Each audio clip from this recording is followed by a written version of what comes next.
আপনি কেমন হাজবেন্ড? আপনার সামনে আমাকে অন্য কেউ পছন্দ করে বলে দাবি করছে, অথচ আপনি চুপ আছেন, কিচ্ছুটি বলছেন না তাকে। রায়া ক্রোধ নিয়ে কথাটি বলল রাবির উদ্দেশ্যে। রাবি স্বাভাবিক ভঙ্গিতে তাকিয়ে ঠান্ডাভাবে জবাব দিল, আমাদের বিয়ে একটি চুক্তি। I am not interest. পারিবারিক আয়োজনে বিয়ে হয়েছে আমাদের, এটাকে আপনি চুক্তি হিসাবে নিচ্ছেন কেন? সে আমি বিয়েতে রাজি ছিলাম না, আমার এবং তোমার পরিবারের সকলের সম্মতিতে বিয়ে হয়েছে। নাও, এটা আমার কাছে চুক্তি। বলতে বেটা, চুক্তি কাকে বলে ঠিক মতো বুঝে না, আজাইরা লজিক শোনায়। বিরক্তি নিয়ে বিড়বিড় করে বলল রায়া। নতুন কয়েকজন গেস্ট এসেছে, তাদের কাপড় পিকে ক্লিক করতে রাবি তখন রায়ের সঙ্গে বেশ স্বাভাবিক আচরণে ছবি তোলে। কাউকে বুঝতে দেয় না মনে মনে সে চরম বিরক্তিতে হাত রাখছে। সকলের সামনে রাবির এমন স্বাভাবিক ভাবভঙ্গি দেখে রায়া ভেতরে ভেতরে ক্ষোভিত। এক পলক নজর ফেলে অতীতের কিছু স্মৃতিতে মশগুল হলো। সবে ভার্সিটিতে ভর্তি হয়েছে রায়া। ইতিমধ্যে বাবার বন্ধু ছেলের সঙ্গে তার বিয়ে হয়। প্রথম পর্যায়ে মাকে নানা অজুহাত দেখালেও বাবার সামনে সেই সব অজুহাত বেশিক্ষণ টেকসই হয় না। নেহাত বাবাকে ভয় পায় বলে এক ধমকে বিয়ের জন্য নিজেকে প্রস্তুত করেছে। প্রথমে চেনা জানাহীন অচেনা একজন পুরুষকে স্বামী হিসেবে মানতে নারাজ ছিল, তবে সে ভেবেছিল তার বন্ধুর ছেলে রাবি হয়তো তাকে বুঝবে, তাকে প্রথম পর্যায়ে বন্ধু হিসাবে গ্রহণ করবে। কিন্তু তেমনটি হয় না। ইমাম শেখ এর দুই ছেলে মেয়ে, রাবি ও তার মেয়ের গৃহিণী, চারজন পরিবারের ছোট্ট সংসার তাদের। তার কাপড়ের বিশাল ফ্যাক্টরি রয়েছে। রাবিকে সে আমেরিকার পড়াশোনা করিয়েছেন, সেখান থেকেই ফ্যাশন ডিজাইনারের কাজ শিখে বাংলাদেশে এসে বাবার ব্যবসায় সহযোগিতা করছে। তবে তার ইচ্ছে বড় ফ্যাশন ডিজাইনার হওয়া। পরিবারের বাকি তিনজন নরম স্বভাবের লোক হলেও রাবি ছিল তাদের চেয়ে জটিল প্রকৃতির। কথা কম বলা, গুরুগম্ভীরহীন স্বভাবের সে। বাসর রাতেই সেটি রায়া বুঝতে পারে। রায়া তাকে সালাম করে দাঁড়াতেই রাবি গম্ভীর কণ্ঠে বলেছিল, প্রথম ফর্মালিটি পালন হলে আমরা নামাজ পড়তে পারি, তোমার উপহার নেও। অবাক হয়ে দেখেছিল রাবিকে রায়া। একটি সিম্পল ডায়মন্ডের রিং ছিল সেই ছোট্ট বক্সের মধ্যে। সম্ভবত বাসর ঘরে স্বামী সযত্নে নববধূকে পরিয়ে দেয়। তার ক্ষেত্রে হয় উল্টো, সেটি হাতে নিতে দেরি হলে রাবি বিছানার উপর রেখে বাথরুমের দিকে এগোয়। ঘুমাবার সময় হয় আরও বিপত্তি। রাবি মাঝখানে কোলবালিশ রেখে ঘুমিয়েছে। যা করার কথা তা করছে রাবি। সবিময় হয়ে রিম শুধু রাবিকে দেখেছিলই। আজ তাদের বৌভাতের অনুষ্ঠান হচ্ছে। রাবির এক চাচাতো ভাই রায়ার সৌন্দর্যের প্রশংসা করে, তার বেশ পছন্দ হয়েছে বলে দাবি করে এবং এও বলে আগে রায়ার খোঁজ পেলে তার আগে সে বিয়ে করত। বন্ধুর এমন রসিকতায় রাবি কোনো রিয়্যাক্ট করে না দেখে ক্ষেপে যায় রায়া। এখন তার মনে হতে থাকে মানুষের সঙ্গে নয়, কোনো কলা গাছের সঙ্গে বিয়ে হয়েছে তার, যার মধ্যে নেই কোনো রসকস, না আছে রোমান্টিকতার ছোঁয়া। নেহাত সে স্টেজে বসে আছে, অন্যথায় নিরালাস বসে থাকলে কপাল চাপড়াতো। রাবি হঠাৎ রায়ার হাতের ওপর হাত রাখলো। রায়া বিস্মিত নজরে তাকাতে রাবি কানের কাছে ফিসফিস করে বলল, আমাকে একটু প্রোটেক্ট করো। কপাল কুঁচকে গেল রায়ার। জিজ্ঞেস করলো, প্রোটেক্ট কেন করব? সামনে দেখো মেরুন রঙের গাউন পরিধান একটি মেয়ে এগিয়ে আসছেন, ও আমার সিনিয়র চাচাতো বোন বাবলি। রায়া রাবির নজর অনুসরণ করে তাকায়। রাবি ফের বলে, ছোটবেলায় আমার জোর করে ভালোবাসা পাওয়ার জন্য একটি অন্ধকার রুমে আটকে রেখেছিল। আমি সেদিন খুব ভয় পেয়েছিলাম, বাট তবুও তাকে ভালোবাসি বলে স্বীকার করিনি। কেঁদে দেওয়ার পর সে আমাকে ছেড়ে দেয় এবং পরবর্তীতে সে আমাকে এটা বলে থ্রেট দেয়, তাকে ভালো না বাসলে আমার। এতটুকু বলে থামে রাবি, বাকিটুকু বলতে চাইছে না লজ্জায়। রায়া ভ্রুকুঞ্চন করে জানতে চাইল, আপনার হোয়াট এভার, তুমি আমাকে জাস্ট প্রোটেক্ট করো, শি ইজ ভেরি ডেঞ্জারাস। মৃদু হাসি ফুটে রায়ার ঠোঁটে। প্রথম স্বামীর হাতের স্পর্শ পেল, হোক সেটি অন্য কারণবশত, ফের কিছু জিজ্ঞেস করতে চাইলে বাবলি তড়িঘড়ি করে এগিয়ে আসে তাদের নিকট। একে তো সে ক্ষেপে আছে রাবির বিয়ে হওয়াতে, তার ওপর রাবি রায়ার হাত ধরে রেখেছে। সে চল শক্ত করে রাবির উদ্দেশ্যে বলল, হাত সরা রাবি, তুই কিভাবে বিয়ে করেছিস এই ভিখিরি মেয়েকে? তোর বাপের পছন্দ একদম ভালো না, ওর তোর বউ হওয়ার যোগ্যতা রাখে না। রায়ার মন নিমেষেই বিষণ্ণতার ঘিরে ধরে। সে মধ্যবিত্ত পরিবারের মেয়ে, দুলাল আলী সরকারি চাকরি করেন। তাদের পরিবার এতটাও গরিব নয় যে ভিখারি বলে কেউ আঙুল তুলবে। রাবি রায়ার হাত আরেকটু শক্ত করে ধরলো, আঙুল ওর পানে তাক করে বলল, ওর কপালে কি ভিখারি লেখাটি রয়েছে? নেই, ও আমার ওয়াইফ, বাংলাতে যাকে অর্ধাঙ্গিনী বলে। এখন সে শেখ বংশের পুত্রবধূ। আপনার এসব অহেতুক কথা বলা বেমানান। মুখে বুলি ফুটেছে তোর, তাই না? কতদিন থাকে তোর এ বউ আমি দেখব। ঝাঁঝালো কণ্ঠে বলল, দ্বিতীয় জন্ম বলে যদি কিছু থাকে তাহলে সেই জন্মেও আমি তার অর্ধাঙ্গিনী হব। ক্রোধ স্বরে বাবলিকে কথাটি শোনালো রায়া। বাবলি রাগান্বিত স্বরে তাকিয়ে রয় তার পানে। রায়া একজন খাদেমদারকে ডেকে একটি কোকের বোতল নেয়। সেটির ঢাকনা সরিয়ে ঠোঁট ছুঁয়ে এক চুমুক খেয়ে রাবির সামনে তাক করে ধরল। রাবি থতমত খেয়ে তাকায়। রায়া কি করতে চাইছে সেটি সে বুঝতে পেরেছে। মনে মনে বলল, শিট, এটা না করলেই নয়। তবে সে স্বাভাবিকভাবে বাবলির সামনে সেটি হাতে তুলে চুমুক বসায়। বাবলি তাদের মধ্যকার এমন প্রেম আদান প্রদান দেখে ফুঁসতে ফুঁসতে নেমে পড়ল।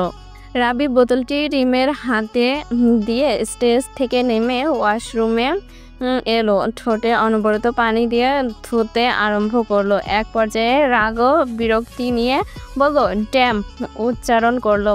রাবির ঠোঁট লালচে হয়ে যায় অতিরিক্ত ছোঁয়ার ফলে। পরিশেষে টিস্যু দ্বারা মুখ মুছে বেরিয়ে আসে। স্টেজে বসে রায়াকে এক পলক দেখে রাগে নজর সরিয়ে নিল। রায়া রাবির ঠোঁটের পানে নজর ফেলে মুচকি হেসে হাত মুখের ওপর রেখে বলল, ঠোঁট সাবান দিয়ে ধুয়েছেন নাকি সোডা দিয়ে? বলে ঠোঁট ভাঁজ করে হেসে ফেলে। রায়ার হাসিতে রাবির রাগ বৃদ্ধি পেল। ক্ষিপ্ত স্বরে বলল, প্রয়োজন ছিল না ওটা করার। রায়া নিরুত্তর থেকে হাসে। সে ইচ্ছে করেই করেছে। এক কথায় যাকে বলে সুযোগে সদ্ব্যবহার। হাসি দেখে রাগের বশে নজর ঘুরিয়ে রাখে রাবি। এই মেয়ে তার কপালে কতটা সুখ দুঃখ বয়ে আনবে পরবর্তীতে সেটা দেখার পালা। অনুষ্ঠান শেষ হয়।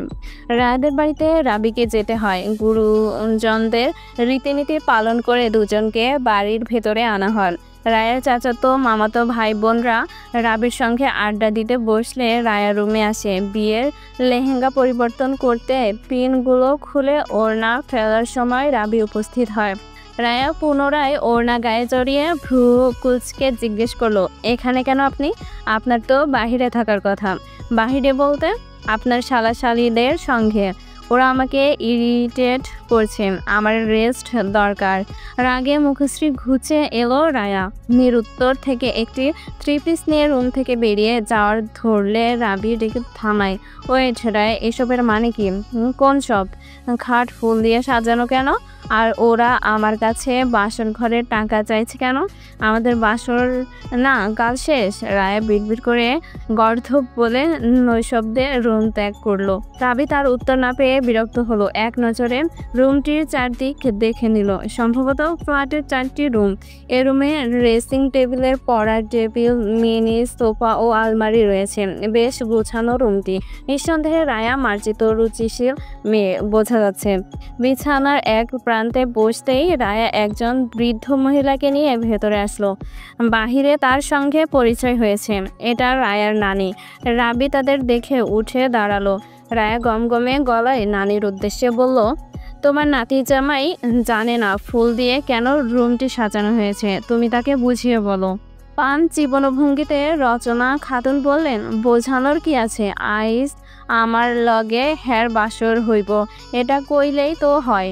হতবাক হয়ে রাবি উৎকণ্ঠিত গলায় হোয়াট উচ্চারণ করলো। রায়া খিলখিল করে হেসে ফেলে। নানি কঠিন উত্তর দিয়েছে, যার ফলে রাবির বিবর্ণ মুখ।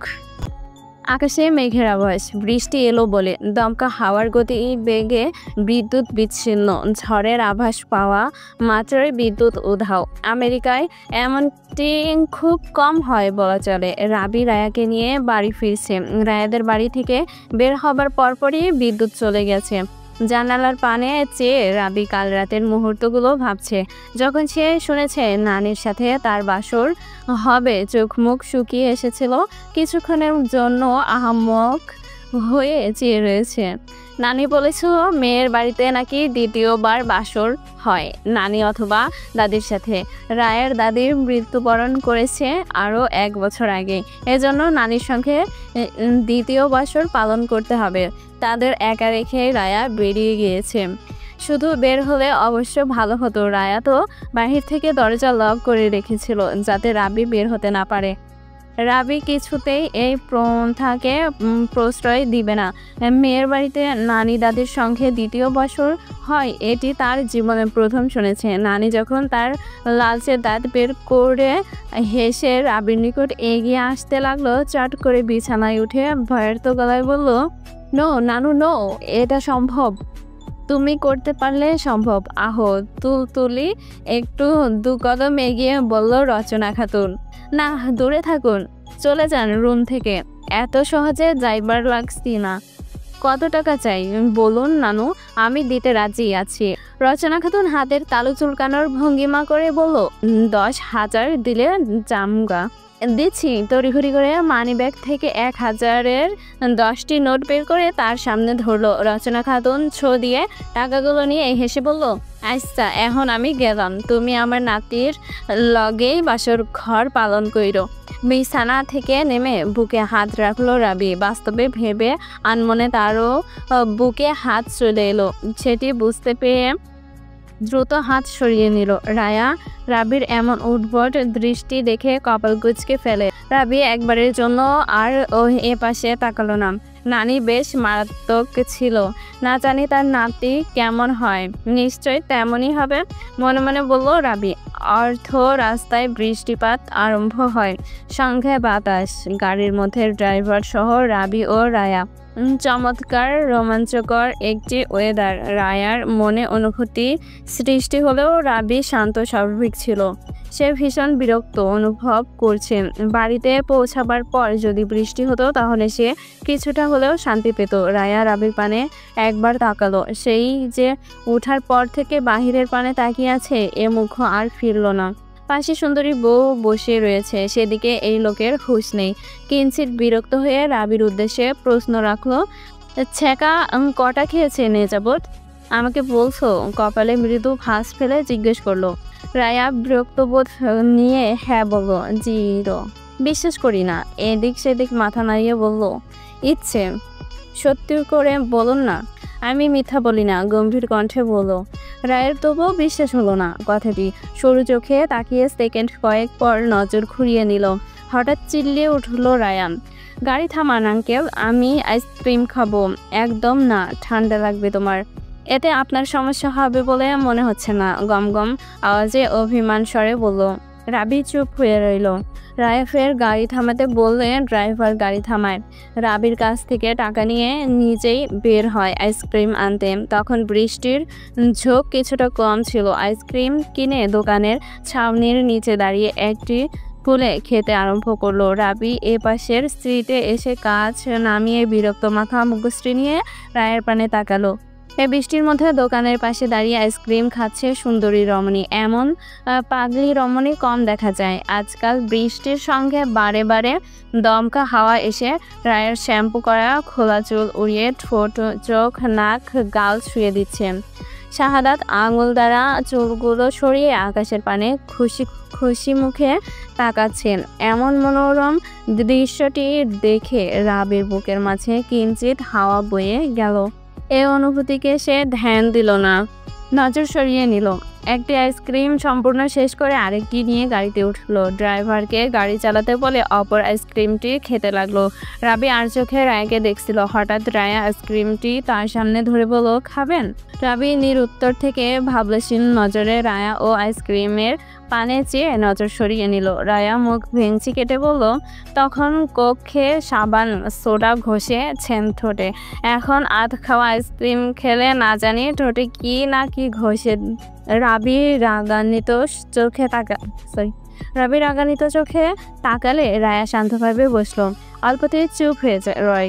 10 মিনিটের পথ পাড়ি দিয়ে গন্তব্যে পৌঁছালো। বাড়ি ফিরে রাবি আগে গোসল করে নেয়। রায়া ননদ ও শাশুড়ির সঙ্গে আলাপন ব্যস্ত। কিছুক্ষণ পর রিনির বান্ধবীরা আসলো। মনোয়ারা বেগম তাদের জন্য নাস্তার ব্যবস্থা করতে রান্নাঘরে এলো। তাদের সঙ্গে আড্ডা দেওয়ার এক পর্যায়ে রাবি নিচে এলো। রিনি রাবিকে ওর বান্ধবীদের সঙ্গে পরিচয় করিয়ে দিল। তাদের পাশে বসিয়ে যোগ করলো তাদের আড্ডায়, ভাবি চলো আমরা একটা গেম খেলি।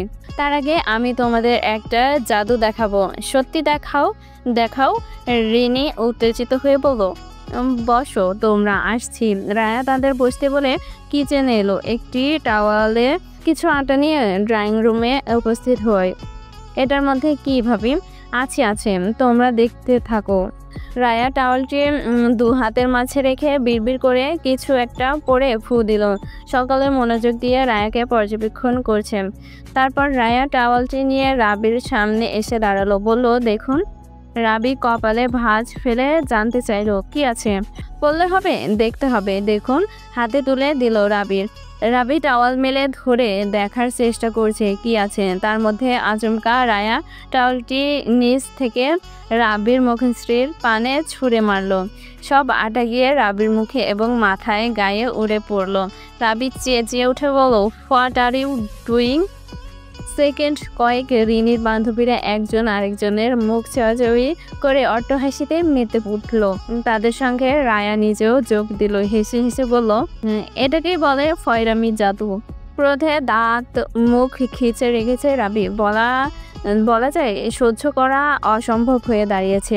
উপরতলা থেকে ইমাম শেখ ও কিচেন থেকে মনোয়ারা বেগম ছুটে আসলো ড্রয়িং রুমে। তাদের অট্টহাসিতে বাধ্য করেছে এখানে আসতে। তারা রাবির অবস্থা দেখে হতবাক। ইমাম শেখ বললেন, এগুলো কি তোমার গায়ে পড়লো কিভাবে? রিনি হাসি কোনো মতে আটকে বলল, আমি বলছি আব্বু, ভাবি আমাদের জাদু দেখিয়েছে। প্রথম থেকে সম্পূর্ণ কর্মকাণ্ড শুনিয়ে শেষে বলল, এটাকে নাকি ফয়রামি জাদু বলে। ভাবি বলতে বলতে ফের হেসে ফেলে রিনি। ইমাম শেখ ও মনোয়ারা বেগম তারাও হেসে দেয়। মনোয়ারা বেগম বুঝতে পারে তার কাছ থেকে আটা কেন চেয়েছিল। সকলের হাসিতে গা জ্বলে উঠল রাবির। কাঠ কণ্ঠে বলল, তোমরাও হাসছো? মাত্র গোসল করে এসেছি, আবার করবে, সমস্যা কি? বৌমা তোমার সঙ্গে একটু দুষ্টুমি করেছে, এতে এত ক্ষেপে যাচ্ছ কেন? রায়া খুশি হয় শ্বশুরকে নিচে সাপোর্ট করতে দেখে। রাবি ক্ষুব্ধ চোখে রায়ার পানে তাকায়। দাঁতে দাঁত পিষে মনে মনে বলল, just wait and C. Raya বলতে বলতে বড় বড় পা ফেলে রুমের দিকে এগোয়। তারাও চলে যায় যে যার মতো। রিনি রায়ের হাত ধরে কাছে টেনে বলল, ভাবি এবার ভাইয়া তোমাকে শায়েস্তা করবে, দেখে নিও। দেখতে চাই সে কি করতে পারে। কোনো ব্যাপারে রেগে আছো ভাইয়ার ওপর? না বলি, হেসে বলল রায়া। ওকে বলে রিনিও হাসলো। রাত ঘনিয়ে এলো। বাহিরে এখনো গুড়ি গুড়ি বৃষ্টি হচ্ছে। এই বৃষ্টিতে শীতের রেশ নামিয়ে দিয়েছে। রাবি বিকেলের পর থেকে রায়ের সঙ্গে কোনো প্রকার কথা বলেনি। অবশ্য রায়া চেষ্টা করেছিল কথা বলার, তবে রাবি এড়িয়ে গেছে। সে আর চেষ্টা করলো না কথা বলার। রুমে এসে রাবিকে দেখলো না। এসেছিল সে ডিনারের জন্য ডাকতে। বারান্দার দরজাও বন্ধ ছিল। বেরিয়ে আসার পর পাশের কামরার লাইট অন দেখতে পায়। কাছে গিয়ে দরজায় হাত রেখে ধাক্কা দিয়ে বুঝতে পারে ভেতর থেকে লাগানো। করাঘাত করতে গিয়েও সংকোচ বোধ এসে ভর করলো। সে থামে এবং প্রস্থান করে। ডাইনিং টেবিলে খাবার খাওয়ার 5 মিনিট পর রাবি সেখানে উপস্থিত হয়। গরুগম্ভীর মুখশ্রী দেখে রিনিকে গুঁতো দিয়ে রায়া রাবিকে দেখায়। রিনি ইশারায় মুখ বন্ধ রেখে খাওয়ার বার্তা জানায়। রাবি নৈশব্দে খাচ্ছে। রায়ার আগের রাবির খাওয়া শেষ হয়। 10 মিনিট পর রায়া তার উপস্থিতি জ্ঞাপনার্থে কৃত্রিম কাশির শব্দ করে ভেতরে প্রবেশ করলো। রাবি বিছানায় বসে দ্রুত গতিতে ল্যাপটপের টাইপিং করছিল। এক প্রেক্ষিতে তাকে ইগনোর লিস্টে যুক্ত করেছে রাবি। সে রাবির সামনে এসে ফের গলা খাকারি দিয়ে তার উপস্থিতি বোঝালো। রাবি নাকের পাটা ফুরিয়ে টাইপিং অবস্থায় বলল, ড্রয়ারে কাশির ঔষধ আছে, সেবন করো। রায়া সরু চোখে তাকিয়ে বলল, আমার কাশি হয়নি, তবে বারবার খাকারি দিচ্ছ। হোয়াট? ঘুমাবো। রাবি এবার বিরক্তিকর নজর ফেলল রায়ার ওপর। নজর এক পলক ঘুরিয়ে পরপরই চেয়ে দু হাত দুপাশে ছড়িয়ে বলল, এসো আমার কোলে ঘুমাও। রায়া নাক মুখ কোচকালো, গমগমে কণ্ঠে বলল, কি? রাবি ল্যাপটপ বন্ধ করে উঠে দাঁড়ায়, কাঠিন্য স্বরে বলে, এত বড় বিছানায় আমি একপাশে বসেছি, এতে তোমার ঘুমাতে সমস্যা হচ্ছে? বলেছি বুঝিয়েছ ঘুমাবে কোথাটি বলে। রায় বিছানায় উঠতে উঠতে বলল, তাহলে আপনারও এই রোগটি আছে? কি রোগ? আগ্রহ নিয়ে জানতে চাইল। রায়া মাথা কিঞ্চিত সামনে এনে সরু সুর তুলে বলল, বেশি বুঝা। তুমি ইরিটেট ইউম্যান। তারিফ করার জন্য শুক্রিয়া। বলতে বলতে বালিশে মাথা রেখে অন্য পাশে মুখ করে ঘুমালো। রাবি তীক্ষ্ণ নজর ফেলে চলে গেল বাহিরে। পরপর 3 কাপ কফি খেয়ে রুমে ফিরল। ঘড়ির পানে আগে নজর ফেলল। 11:50 বেজে গেছে, বলতে গেলে 12টার কাছাকাছি। রায়া এপাশে ফিরে কোল বালিশে জড়িয়ে আরাম করে ঘুমাচ্ছে। রাবি বালিশ ঠিকঠাক করে পাশে বসলো। রায়ার আদলের পানে তাকিয়ে একটু ঝুঁকলো। বেশ মনোযোগ দিয়ে নিজের অর্ধাঙ্গিনীকে দেখলো। 3 দিন আগেও সে অচেনা ছিল, আর আজ সামনাসামনি অর্ধাঙ্গিনী পরিচয়ে তার রুমে তন্দ্রাচ্ছন্নতায় কাতর। বিড়বিড় করে মুখে কিছু আউড়িয়ে নজর ঘুরিয়ে শুয়ে পড়ল। সকালে রাবির ডাকে রায়ের ঘুম ভাঙে। চোখ ডোলে বিছানায় বসতেই টেবিলের ওপর চা দেখতে পেয়ে খুশি হয়, তবে তার খুশি বেশিক্ষণ স্থায়ী হয় না। চায়ের কাপ রাবি হাতে তুলে চুমুক বসায়। রায়ার মুখ গুমট হয়ে এলো। সে ভেবেছিল তার জন্যই ছিল চায়ের কাপ। রাবি আসন গ্রহণ করতে করতে ভারী কণ্ঠে বলল, চা তোমার জন্য ছিল না, ওঠার আগে বিছানা গুছিয়ে উঠবে। সরু চোখে তাকালো রায়া। বিছানা গুছাতে যাওয়ার সময় কথা সরাতেই একটি ছোট্ট কালো রঙের সাপ দেখে রায়া রাবির পানে তাকালো। এটি যে প্লাস্টিকের ছিল সেটা বুঝতে পারে রায়া। এটাও বুঝে নিশ্চিত রাবির কারসাজি, তাকে শায়েস্তা করার জন্য। তবে সে এটা জানে না রায়া এসবে ভয়ই করে না। সে নির্ভয়ে হাত তুলে রাবির গায়ের ওপর ছুঁড়ে দেয়। লাফিয়ে উঠতেই হাত থেকে চায়ের কাপ পড়ে যায়। খিলখিল করে হেসে দেয় রায়া। ভাঙার শব্দে রিনি নিচ থেকে ওপরে এসে রুমে প্রবেশ করলো। ভাইকে ক্রোধান্বিত দৃষ্টিতে ভাবির পানে তাকিয়ে থাকতে দেখে বুঝতে পারে সে নিশ্চয় কোনো কাণ্ড বাঁধিয়েছে। রায়া হাসতে হাসতে রিনির কাছে এলো, বলল, আমাকে ভয় দেখানোর জন্য সাপটি বিছানায় রেখেছিল, কিন্তু তোমার ভাইয়া জানে না আমি মোটেও ভয় পাইনি। উল্টো তার গায়ে ছুঁড়ে দিতেই লাফিয়ে উঠলো। বেচারা কাপটি নিহত হলো। রায়ার কথায় ছোট্ট বোনের সামনে অপমানিত বোধ অনুভব করে রাবি। ফোন হাতে নিয়ে দ্রুত রুম ত্যাগ করে। রায়া হেসে পেটের ওপর হাত রেখে বিছানায় বসে জিজ্ঞেস করলো, এই প্লাস্টিকের সাপটি কোথায় পেয়েছে রিনি? এটা মাহাতিম এর। কি হয় তোমার? আমার চাচাতো বোনের ছেলে বিয়েতে এসেছিল, ভুলে রেখে গেছে। তোমার ভাইয়া কোথায় পেল? মাহাতিম এ রুমেই থেকেছে ভাইয়ার সঙ্গে। ওর আবার ভাইয়ার মতো শোরগোল পছন্দ না। 3 দিন ভাইয়ার রুমেই থেকেছে। তোমার ভাইয়াকে সবাই ভয় পায়? হ্যাঁ, এটা বলতে পারো, তবে ভয়ের তুলনায় রেসপেক্ট বেশি করেন। ওহ, এবার নিচে এসো, নাস্তা খাবে। আসছি, কিন্তু মজার বিষয় হলো তোমার ভাইয়া আমাকে শায়েস্তা করতে পারলো না। দুজনে একত্রে হেসে দেয়। নাস্তা করার সময় ইমাম শেখ রায়ের ভার্সিটিতে যাওয়ার প্রসঙ্গ তুলে রাবি এতটা গুরুত্ব না দিলেও এতটুকু বলে, প্রতিদিন যাওয়ার প্রয়োজন নেই, এক্সামের কদিন আগে থেকে ক্লাস করলেই যথেষ্ট। বৌমা, এতে তোমার কোনো আপত্তি আছে? রায়া মৃদু হেসে না সূচক জবাব দেয়। ইমাম শেখ অন্য প্রসঙ্গ তুলে কথা বলতে শুরু করে ছেলের সঙ্গে। নাস্তা সেরে বাবা ছেলে একসঙ্গে বের হয়। রায়া ব্যাগ থেকে কাপড় চোপড় গুছিয়ে আলমারিতে রাখছিল। আলমারির একপাশে খালি জায়গা করে দিয়েছে রাবি। রাতে রায়া নিজের কাপড় চোপড় রাখতে পারে সম্পূর্ণ গুছিয়ে ফেলার পর কিঞ্চিত আগ্রহ জাগে রাবির পাশের ড্রয়ার খুলে দেখার। তার আগ্রহে প্রাধান্য দিয়ে ড্রয়ার খুলে অনেক যাবতীয় জিনিসসহ আরও বিভিন্ন কাগজ নজরে এলো। সেখানে একটি সবুজ রঙের ডায়েরি দেখে সেটি হাতে তুলে নেয়। মধ্যে কয়েক পৃষ্ঠা খালি দেখে পরবর্তী পৃষ্ঠা উল্টিয়ে মাঝ বরাবর এক রমণীর চিত্র দেখে নজর আটকে গেল। ডায়েরিটি বন্ধ করে চিত্রটির ওপর সরস নজরে তাকায়। দেখতে বেশ স্মার্ট, গায়ের রং ধবধবে ফর্সা, চেহারার কাঠিন বেশ ভালো। রায়ার মনের মধ্যে নাড়া দিয়ে উঠল। চিত্রটি উল্টাতেই পিছনে নিশি নামটি দেখতে পেল। নিঃসন্দেহে বলা যায় রমণীটির নাম নিশি। সে যতটুকু জানে রাবি বিয়েতে রাজি ছিল না, তবে কি নিশির জন্যই তার আপত্তি ছিল বিয়েতে? নিশি কি তার বর্তমান প্রেয়সী নাকি প্রাক্তন? জটিল গুমট প্রশ্ন তার মনে বাসা বেঁধেছে। সংসার জীবন যেন তার ভাঙতে বসেছে। নিশির চিত্রটি দেখার পর তার মন মানসিকতা উদাসীনতায় ছেয়ে গেছে। হুটহাট রাবিকে জিজ্ঞেস করতে দ্বিধাবোধ কাজ করছে। রিমিকেও এই মুহূর্তে চিত্রটির বিষয় জানাতে চাইছে না। তার অস্থিরতা যেন ক্ষণে ক্ষণে বৃদ্ধি পাচ্ছে।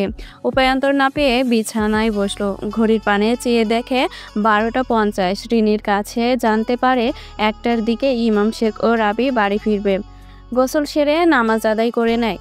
ইতিমধ্যে রাবিও বাড়ি ফিরেছে। সকালের ঘটনাটি নিয়ে রাবির এখনও কিছুটা মনক্ষুণ্ণ। রায়ার সঙ্গে কোনো প্রকার কথা বলল না। তার ইগনোর বুঝতে পেরে রায়া নিচে এলো। একত্রে খাবার খেয়ে দিয়ে যে যার কামরায় বিশ্রাম নিচ্ছে। সোফায় বসে রাবি ফোন ঘাঁটছিল। রায়া সেই সময়ে ওর এক বন্ধু নয়নকে ভিডিও কল দিল। নয়ন ফ্রি থাকায় কল পিক করলো। রায়ার কানে ব্লুটুথ ছিল। ওর কথা শুনতে পেলেও নয়নের কথা সে শুনতে পাবে না। দোস্ত, তোকে খুব মিস করছি। তোর সঙ্গে কাটানো আগের দিনগুলো কথা খুব মনে পড়ছে। এখন তো আমার ভার্সিটিতে যাওয়া হবে না, তাই আর দেখাও হচ্ছে না। চল না একদিন আমরা দেখা করি।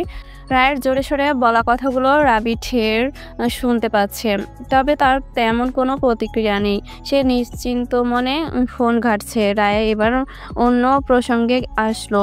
দোস্ত, ওই গানটা গাতো, ওই যে ওইটা, নিশিরাত বাঁকা চাঁদ আকাশে। রাবি এবার তীর্যক চোখে তাকালো। ক্ষিপ্র হয়ে ড্রয়ার থেকে সাদা রঙের ব্লুটুথ বের করে দোকানে লাগিয়ে নিল। আর চোখে রায় এসব থেকে নিরুত্তর হয়ে যায়। উদাসী মনে দৃষ্টি নত রেখে আনমনা হয়ে ভাবতে লাগলো। নয়ন অপর প্রান্ত থেকে এবার জবাব দিল। কাহিনী কি? এতক্ষণ উল্টাপাল্টা বকবক করে এখন উদাস হয়ে আছিস কি যে? তুই খুশি আছিস ওই বাড়িতে? রায়া মৃদু হাসি প্রদান করে বলল, অনেক হ্যাপি আছি। শ্বশুর বাড়ির সবাই খুব ভালো। আর স্বামী, সে ভালো তো? তোকে ভালোবাসে, কেয়ার করে? এক পলক রাবিকে দেখে রায়া সরু নিঃশ্বাস ফেলে বলে, সবার কপালে সব সুখ লেখা থাকে না। এক দিক থেকে তাকে অসুখী থাকতেই হবে, এটাই স্বাভাবিক। কি বোঝাতে চাইছিস তুই? বোঝাতে চাইছি শাশুড়ি আম্মা ডাকছে, পরে কথা বলবো। নয়ন কিছু বলতে উদ্যত হতেই কল বিচ্ছিন্ন করে রায়া ফোন রেখে কামরা থেকে বেরিয়ে রিনির কামরায় আসলো। সন্ধ্যার পর রিনি সকলের জন্য পাস্তা বানায়। নামাজ আদায় করে সকলের ড্রয়িং রুমে আসলেও রাবি আসে না। শ্বশুরের নির্দেশে রাবিকে ডাকতে আসে। রুমের দরজার দিকে প্রবেশ করার সঙ্গে সঙ্গে রায়া জোর বেগে হাঁচি দেয়। অনাকাঙ্ক্ষিতভাবে তার সামনে দাঁড়ানো রাবির মুখশ্রীতে এসে হাসির সঙ্গে বের হওয়া তরল আবরণ ছিটকে গায়ে লাগে। নাক মুখ কুঁচকে বলে, ড্যাম, আমার সামনে এসেই দিতে হলো। দেখিনি, আপনি আমার থতমার সামনে ছিলেন। হোয়াট থতমা? কপালে ভাঁজ ফেলে জিজ্ঞেস করলো। রায়া আহাম্মক হয়ে চেয়ে রইল রাবির পানে। ভুল মানুষের সামনে ভুল বাক্য উচ্চারণ করে ফেলেছে ভুলবশত ভাবে। এখন এটার সঠিক ভাষা জানালে নিখাত ওকে খ্যাত উপাধি দিবে, এতে কোনো ভুল নেই। রায় বিষয়টি ঘুরিয়ে বলল, আপনি আমার সামনে ছিলেন? ও হ্যাঁ, রিমি আপনাকে ডাকছে, নিচে আসুন। বলতে বলতে দ্রুত গতিতে হাঁটা ধরল। রাবি ওকে থামাতে গিয়েও পারল না। সে তার প্রশ্নের সঠিক উত্তর পায়নি। বিরক্ত বোধ নিয়ে বেসিনে এসে মুখ ধুয়ে নেয়, তারপর নিচে আসে। পাস্তা রাবির পছন্দের। টেবিল থেকে এক বাটি নিয়ে সোফায় বসে খেতে লাগলো একত্রে। টিভি চলছে, খবর দেখতে ব্যস্ত সকলে। রায়া খাওয়া শেষে কামরাতে এলো। সোফার ওপর রাবির ফোন দেখতে পেয়ে হাতে তুলে নিল। পাওয়ার বাটন ক্লিক করে পাসওয়ার্ড প্যাটার্ন দেখে ফোন আগের স্থানে রেখে দিল। ভেবেছিল নিশির সম্পর্কে খুঁটিনাটি আরও বিষয় খবর নিবে ফোনের মাধ্যমে, কিন্তু তা আর হলো না। পায়ের শব্দ শুনে বুঝতে পারে রাবি আসছে। সে ফোন রেখে নিজের ফোন থেকে ইউটিউবে নিশিরাত নিয়ে গানের লিস্ট সার্চ দিয়ে বের করে গান প্লে করলো। বিছানায় বসে গানের সঙ্গে তাল মিলিয়ে গাইছে। রাবি প্রবেশ করে ফোন হাতে নিয়ে রায়ার ওপর নজর ফেলে। এমনভাবে গানের লিপসি করছে দেখে বিরক্ত হয়ে জিজ্ঞেস করে বসে, হঠাৎ নিশিরাতের টপিক মাথায় ঢুকলো কেন? আপনার সমস্যা হচ্ছে? ইউনো, বেশি বোঝার রোগটি তোমারও আছে। আমি শুধু জিজ্ঞেস করেছি। আঙুল তুলে বলল। তার কথা তাকেই ফিরিয়ে দেওয়ার ফলে রায়া থমথম খেয়ে যায়। মিনমিন স্বরে বলে, আমার নিশিরাত পছন্দ। বারান্দায় গিয়ে গানের চর্চা করো, একদম পারফেক্ট হবে। না গেলে কি করবেন? আমি তোমাকে জোর করছি না, শুধু বলছি। আচ্ছা, তুমি এত কথা কিভাবে বলো? মুখ থেকে বলি, চট জলদি বলে ফেললো। রাবি বিরক্তিতে চোখ হালকা বন্ধ করে খুলে বলে, আমি এটা বোঝাতে চেয়েছি তুমি এত কথা কেন বলো? কম কথা বলতে পারো না? এই যে মাত্র খেয়ে আসলাম, সেগুলো হজম করতে হলে পরিশ্রম করতে হবে। কথার মাধ্যমে পরিশ্রম করে খাবার হজম করছি। ইরিটেড লজিক, ক্যারি অন, বিরক্ত স্বরে বলে প্রস্থান করলো।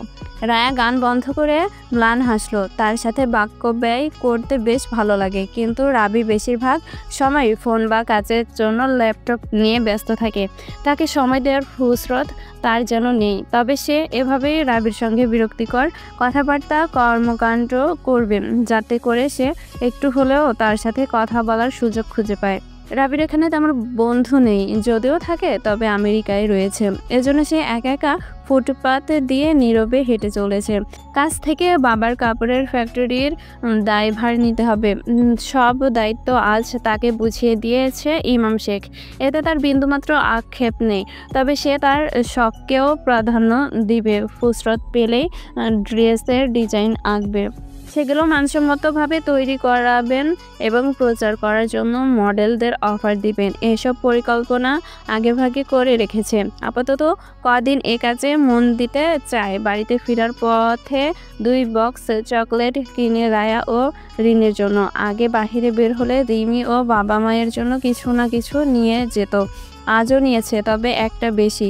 বাড়িতে ফিরে রিনিকে তার চকলেট বক্স দিয়ে রায়াকে তারটি দেয়, তবে সে কিছু বলে না। রায়া চকলেট বক্সটি নিয়ে রুম থেকে বেরিয়ে গেল। রাবি সেটি খেয়াল করেছে, ভেবেছিল চকলেট পেয়ে রায়া খুশি হবে, তবে তার ভাবমূর্তি তেমন দেখতে পেল না।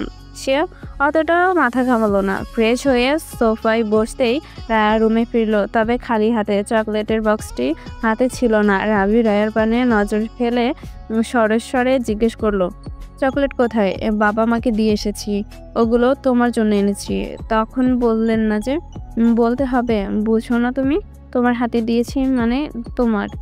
একদম না। ঘরে যদি কিছু নিয়ে আসেন, হোক সেটি স্বল্প, সবার জন্য আনবেন। রেনি ও আমার জন্য এনেছেন, ভালো কথা। তাহলে বাবা মা কি দোষ করলো? আজব, এখানে দোষ শব্দটি আসছে কেন? কথার কথা বলেছি, এখন থেকে কিছু আনলে সবার জন্য আনবেন। রাবির কি বলা উচিত বুঝতেছে না।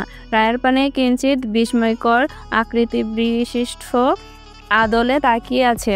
ওর কথাগুলো সঠিক এবং ভালো লেগেছে, তবে চকলেটগুলো তার জন্য এনেছে এটা না বলাতে কিঞ্চিত অপরাধী অনুভব করলো নিজেকে। বাহিরে দাঁড়িয়ে মনোয়ারা বেগম রায়ের কথাগুলো শুনে বেশ আনন্দ অনুভব করে অন্তরে। সে চকলেটগুলো ফিরিয়ে দিতে এসেছিল। এতগুলো চকলেট তো আর তারা একা খেতে পারবে না। দরজার সামনে আসতেই তাদের কথোপকথন কর্ণকুহরে আসার ফলে সাময়িকভাবে থামলো সে এবং সব শুনল। সে গর্বিত ছেলের জন্য উপযুক্ত মেয়ে এনেছে, যে কিনা তার ছেলের পাশাপাশি সকলের ওপর যত্নশীল ও দায়িত্বশীল। নিঃসন্দেহে রায়া বৌমা হিসেবে প্রশংসনীয়। রায়া, আমার প্যান্ট কোথায়? চিল্লিয়ে বাথরুমের কাছাকাছি দাঁড়িয়ে জিজ্ঞেস করলো রাবি। বাথরুমে নিয়ে এসেছি পরার জন্য, মেয়েকে রাগে নিয়ে বলল রায়া। বাঁকা জবাব দেওয়া কি খুব জরুরি? তো আপনি দেখতে পাচ্ছেন না আমি বাথরুমে এসেছি, তবুও কেন জিজ্ঞেস করছেন? What logic? অ্যাট লিস্ট সেখান থেকে বলতে তো পারো কোথায় রেখেছ। জানি না। আই নো তুমি এটাই বলবে। জানেন যখন খুঁজে নেন। নাকের পাটা ফুলিয়ে রাবি অগ্রসর হয় আলমারির নিকট। তার প্যান্ট যদি কেউ না ধরে থাকে তাহলে সেটি কি উধাও হয়ে যাবে? বুঝতে পারছে না। রায়া বের হয়ে দেখে রাবি এখনও প্যান্ট খুঁজতে ব্যস্ত। সে হ্যাঙ্গারের নিকট এগিয়ে সেখান থেকে প্যান্টটি নিয়ে রাবির হাতে দেয়। রাবি জল শক্ত করে বলল, এখানে তুমি রেখেছিলে? হ্যাঁ, বাহির থেকে এসে চেঞ্জ করে ওখানে রেখেছিলাম। স্ট্রেঞ্জ ভালোভাবে বললেই তো হয়, নিজেকে টেনে বলছো কেন? হয়তো আমি ভুলে গেছি। কথায় কথায় প্রশ্ন ছুড়েন কেন? পেয়েছেন, খুশি হয়েছেন, এবার আসতে পারেন। রাবি বিনা বাক্যে প্যান্ট নিয়ে বাথরুমে গেল। রেডি হয়ে বাবা ছেলে বের হয় নিজেদের গন্তব্যে। রিনিও চলে যায় কলেজে। বাড়িতে শাশুড়ি ও বউ রয়ে যায়। ড্রয়িং রুমে বসে মনোয়ারা বেগম তরকারি কাটছিল। রায়া তাকে সাহায্য করে। তাদের মধ্যে বেশ সুন্দর একটি বন্ডিং তৈরি হয়। শাশুড়ির আচরণ বন্ধুদের সমতুল্য। তাদের আলাপন বেশ জমে ওঠে। রাবি আমেরিকায় থেকে ঠিকই, তবে ও বাংলাদেশের কালচার ভুলেনি, সবই জানে। একটুও না। সেদিন কি হয়েছে শুনুন মা। নানি সম্প্রতি ঘটনাটি জানায় তাকে এবং খুঁটিনাটি অনেক কিছু জানায়। এতে করে মনোয়ারা বেগম বুঝতে পারে ছেলের সম্পর্কে তার ভুল ধারণা ছিল। তিনি বললেন, তুমি তাহলে আস্তে ধীরে শিখিয়ে দিবে। আপনার খাটাস ছেলের কথার মধ্যে নেই কোনো রসকস, আছে শুধু ইগো ইগো ইগো। মৃদু হাসলেন তিনি, বললেন, একটু মানিয়ে নিও। তার সব কিছু মেনে নিব মা, কিন্তু তার প্রেমিকাকে কিভাবে মানিয়ে নিব জানি না, মনে মনে বলল রায়া। কয়েক সেকেন্ডের জন্য চুপ হয়ে রয়। মনোয়ারা বেগম আরও অনেক কথা বললেন। রান্না শেষ হয়।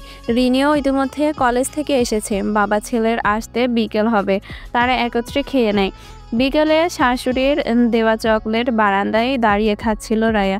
এর মধ্যে রাবি রুমে এসে রায়াকে না দেখতে পেয়ে বারান্দায় উকি দেয়। খোলা চুল মেলে দিয়ে রেলিংয়ে হাত দ্বারা ভর রেখে ঝুঁকে গুনগুন করে গান গাইছিল।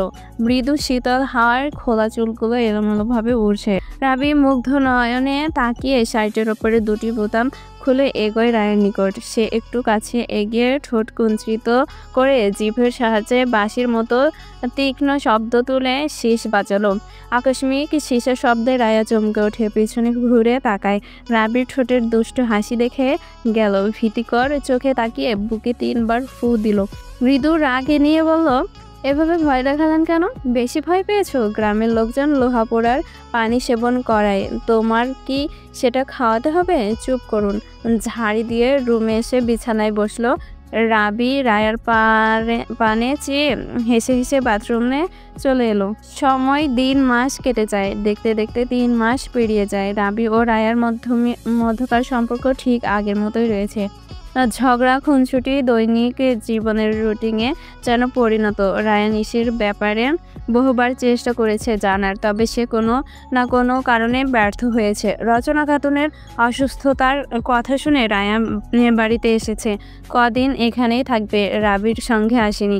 রিনি ও রায়া একত্রে এসেছে। রাবি রায়ার যাওয়ার বিষয়টি জানত না। বাড়িতে এসে মায়ের কাছ থেকে জানে। বিকেলের দিকে রাবি রায়াকদের বাড়িতে আসে রচনা খাতুনকে দেখতে। রাবিকে রচনা নানি একা পেয়ে তার কথার মাধ্যমে চেপে ধরে। শুনলাম তুমি নাকি এখনো বাসর সারও নাই নাতনির লগে। এমন লজ্জিত প্রশ্ন শুনে রাবি কিছুটা লজ্জা পেল। মিনমিন স্বরে বলল, হয়ে যাবে একদিন। অন্য কোনো মাইয়ের চক্কর আসেনি? থাকলে কইয়া দাও। নাতনি কুমারী থাকতে থাকতে তোমার থেকে সরাইয়া লইয়া আমু। হতভম্ব হয়ে রাবি হাসার চেষ্টা করে বলল, এমন কোনো ম্যাটার নেই নানু, তাইলে জলদি বাসা সাইরা হালাও, নয়তো আমারে তো চিনুই। ক্লিয়ারলি আমি আপনাকে চিনি নানু, গমগমে গলায় বলল। মনে থাকে যেন। অফকোর্স।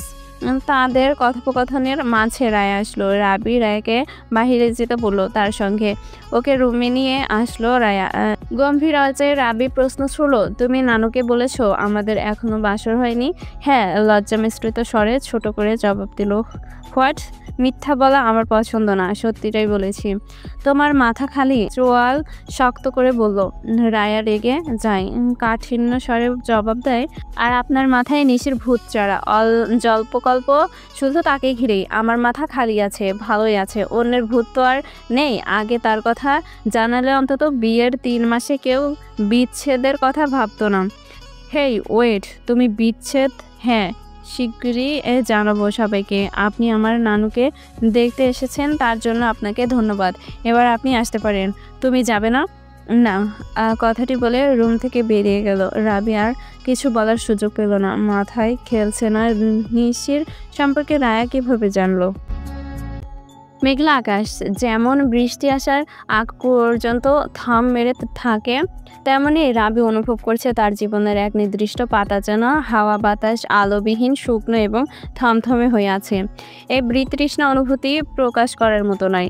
দুরাত ছটফট করে কাটিয়েছে। বাহির থেকে রুমে প্রবেশ করার পর শূন্য অনুভব করেছে। এমন কখনো হয়নি। বাবা মা ছাড়া একা আমেরিকায় থেকেছে, কাটিয়েছে কয়েক বছর। বড় নিঃশ্বাস ফেললো। টাওয়াল হাতে নেওয়ার সময় পাশের টাওয়ালটির ওপর নজর পড়ে। লাল রঙের টাওয়ালটি রায়ের একবার স্পর্শ করলো।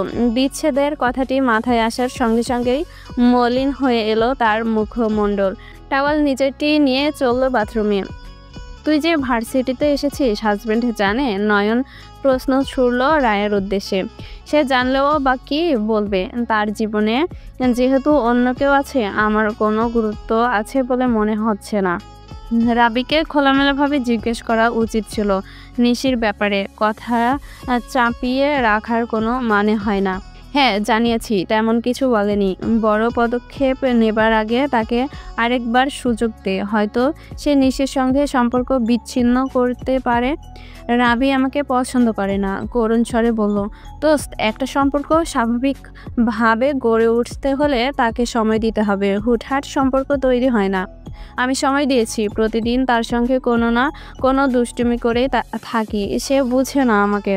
বলতে বলতে দৃষ্টি নত করে ফেলে রায়া। নয়ন টপিকে পাল্টে জিজ্ঞেস করলো, বাসাতে যাবি না? যাবো, চল তোকে এগিয়ে দিয়ে আসি। রিকশায় চড়ে একত্রে বাড়ি ফিরছিল। পথিমধ্যে রাবি তাদের একত্রে যেতে দেখে বাইকে থামিয়ে তৎক্ষণাৎ রায়কে কল দেয়। একই দিনও দুজনের মধ্যে কথা হয়নি। এই সময়ে রাবির কল দেখে কিছুটা ঘাবড়ে গেল। ডানে বামে তাকালো। রিসিভ করো। কে দিয়েছে? আশেপাশে কি দেখছিস? রাবি কল দিয়েছে। আশেপাশে দেখছি, ও আমাদের দেখছে কিনা। রায়ের উত্তেজনায় নয়নও একবার নজর বুলিয়ে নিল, কিন্তু রাবিকে দেখতে পেল না। রাবি কল রিসিভ করলো না।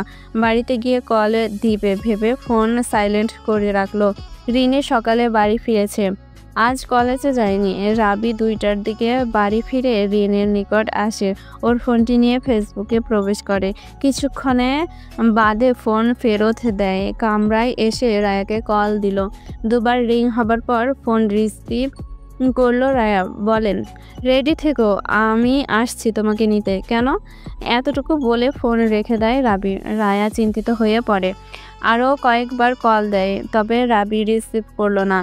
ডয়ার থেকে আরও 4 জন রমণীর চিত্র বের করে পকেটে পুরে তারপর রওনা হয় রায়াদের বাড়ির উদ্দেশ্যে। অস্থির হয়ে পায়চারি করছে রায়া।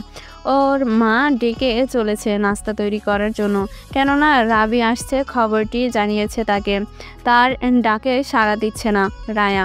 সে তো অস্থিরতায় ভুগছে। হঠাৎ করে রাবির বাড়ির যাওয়ার কথাটি জানানোর ফলে সে গভীর ভাবনার মশগুল। বেঘাত ঘটল রচনা খাতুনের ডাকে। তার নাতি জামাইকে হাত ধরে রুমে নিয়ে এসেছে। এতে কপাল ভাঁজ পড়ে রায়ার। আসার পর থেকে তোর কথা জিগাইয়া গলা শুকাইয়া ফেলছে, এজন্য তোর ঘরে নিয়ে আইলাম। নে এলা তোরা প্রেম কর। সম্পূর্ণ কথা শেষ করে মুচকি হেসে তিনি চলে গেলেন। রায়া কিছুটা লজ্জা অনুভব করে মাথা নুইয়ে রাখলো। রাবি বলল, ব্যাগ গুছিয়েছো? রায়া প্রশ্নসূচক দৃষ্টিতে তাকিয়ে বলল, ওই দিন আপনাকে কিছু বলেছিলাম, ভুলে গেছেন? আচ্ছা নিশিকে তোমার কেমন লেগেছে? সুপ্ত অভিমান নজরে তাকিয়ে সরস গলায় বলল, ভালো। কতদিনের সম্পর্ক আপনাদের? এই ধরো 4 মাসের হবে। তাহলে নিশিকে বিয়ে করেননি কেন? রায়া ওর পকেট থেকে আরও কিছু রমণীর চিত্র বের করে তুলে ধরলো রায়ার সামনে। বলল, এদের সাথেও আমার সম্পর্ক আছে। তাহলে কি সবাইকে একত্রে বিয়ে করা উচিত আমার? মানে? রাবি আরাম করে বিছানায় বসলো, ফোঁস করে নিঃশ্বাস ফেলে বলল, নিশি আমার প্রথম মডেল। ওই মেয়েদের তালিকা থেকে ওকে মডেল হিসাবে ভালো লেগেছে। আগামী মাসে আমার নতুন ড্রেসের মডেলিং নিশিকে দিয়ে করাবো। কাজের মাধ্যমে নিশিকে আমি চিনেছি, এছাড়া ওর সঙ্গে আমার কোনো সম্পর্ক নেই। রায়া নরম ভঙ্গিতে তাকালো। এতদিন ভুল ধারণা পুষে রেখেছিল মনে, এ যে অপরাধ। আচ্ছা তোমরা মেয়েরা এত বেশি বুঝো কেন? নিশির ছবি যখন দেখেছো আমাকে জিজ্ঞেস করতে, আমি বলতাম সব, কিন্তু তুমি আমাদের সম্পর্কে ভুল ধারণা সৃষ্টি করলে মনে। তোমার বিস্তারিত জানা উচিত ছিল রায়া। রায়া মিনমিন স্বরে বলল, আমি জানতে চেয়েছিলাম অনেকবার, আপনার মোবাইল চেক করতে চেয়েছিলাম, কিন্তু ব্যর্থ হয়েছি। রায়া মাথা উপর নিচে ঝাঁকালো। সে লজ্জিত অপরাধী বোধ তাকে চেপে ধরেছে। রাবি দীর্ঘশ্বাস নিয়ে বলল, আমি তোমাকে পছন্দ করতাম না, এটা ঠিক, কিন্তু সেদিন তুমি যখন রাস্তার পাশে দাঁড়িয়ে আইসক্রিম খাচ্ছিলে, তেজি হাওয়া তোমার খোলা চুলগুলো উড়িয়ে দিয়েছিল। তোমার অদ্ভুত এক সৌন্দর্য দেখতে পেয়েছিলাম সেদিন, মুগ্ধ হয়েছি। আমার হৃদয়ে প্রণয়াসক্তের হাওয়া বয়ে গিয়েছিল, তবে আমি সেটা ক্ষণাক্ষরেও বুঝতে পারিনি। তোমার এলোমেলো চুলে মুগ্ধ হয়েছি, আমার হৃদয়ে প্রণয়াসক্ত হাওয়া বয়ে গিয়েছিল, তবে আমি সেটা ক্ষণাক্ষরেও বুঝতে পারিনি। তোমার এলোমেলো চুলে আমি বরাবরই মুগ্ধ হয়েছি। দুষ্টুমিতে তোমার সঙ্গে কখনোই পেরে উঠিনি। তোমার চঞ্চলতা আমার বারবার তোমার প্রতি আকৃষ্ট করেছে। বাবা মায়ের প্রতি শ্রদ্ধাশীল আমাকে বিমোহিত করেছে। আমি তোমায় পছন্দ করে ফেলেছি। যে মেয়েটিকে আমি অপছন্দের তালিকায় রেখেছিলাম, সেদিন তার বিচ্ছেদ হবার কথাটি শুনে আমার হৃদয়ে তোলপাড় সৃষ্টি হয়েছে। আমি তোমাকে ছাড়তে পারবো না, ভালোবেসে ফেলেছি যে তোমায়। রায়া, আমাকে কি সুযোগ দিবে তোমার মন জয় করার? স্তব্ধ হয়ে গেছে রায়া। কিভাবে বলবে, কি থেকে শুরু করবে, ভাষা নেই। দৃষ্টি নত রেখে ওড়নার কোনা বারবার আঙুলের সঙ্গে পেঁচাচ্ছে। বুকের মধ্যে থাকা হার্ট যন্ত্রটিতে ধুকপুক শব্দ হচ্ছে। রায়াকে চিন্তিত দেখে রাবি ওকে কাছে টেনে কোমর জড়িয়ে ধরে পেটের সঙ্গে মাথা ঠেস দিয়ে রাখলো। হার্ট বেরিয়ে আসার উপক্রম রায়ের। হাত পা জমতে বসেছে, ঘন ঘন চোখের পাপড়ি ফেলছে। রাবির ছয়ে নিঃশ্বাস তীব্রতার। রাবি কোমল স্বরে বলল, আমি তোমার হতে চাই। এটা মিথ্যে কোনো গল্প না রায়া। চলো না আমরা আমাদের প্রণয়ের সূচনা করি। রায়া নিজেকে ছাড়িয়ে নিয়ে 2 হাত দূরে সরে এলো। রাবি উঠে দাঁড়ালো, প্রশ্নসূচক চাহনিতে তাকিয়ে আছে। তবে কি রায়া তাকে প্রত্যাখ্যান করবে? উল্টো দিকে ঘুরে দাঁড়ায় রায়া, ঠোঁটের কোনায় মুচকি হাসি। আজ সে জগতের সুখী মানুষ হিসাবে দাবি করেছে।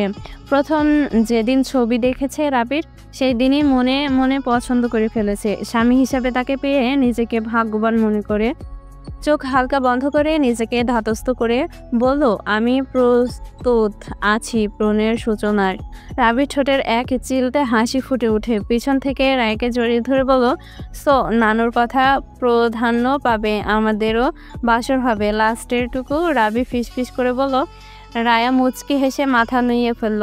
তার দিকে ফিরিয়ে কপালে আলতো ঠোঁট ছুঁয়ে দিল, মিশিয়ে নিল বুকের মাঝে। তাদের প্রণয়াসক্তের সূত্রপাত ঘটে।